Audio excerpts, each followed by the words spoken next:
అమెరికాలో ఆర్లింగ్టన్ విమానాశ్రయంలో ఘోర ప్రమాదం జరిగింది. సైన్యానికి చెందిన హెలికాప్టర్ అమెరికా ఎయిర్లైన్స్ విమానాన్ని గాలిలోనే ఢీకొట్టింది.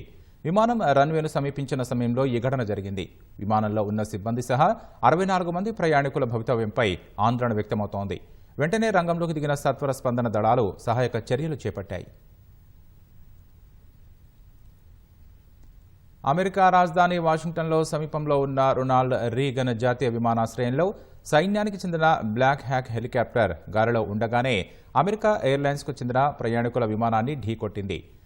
ఢీకొట్టుకోగానే పెద్ద పేలుడు జరిగినట్లు సమాచారం. ఈ మేరకు కొన్ని వీడియోలు సామాజిక మాధ్యమాల్లో చక్కర్లు కొడుతున్నాయి. ప్రమాదం జరిగిన వెంటనే విమానం, హెలికాప్టర్ పక్కనే ఉన్న పోటోమాక్ నదిలో కూలిపోయాయి. విమానంలో 60 మంది ప్రయాణికులు ఉన్నట్లు సమాచారం.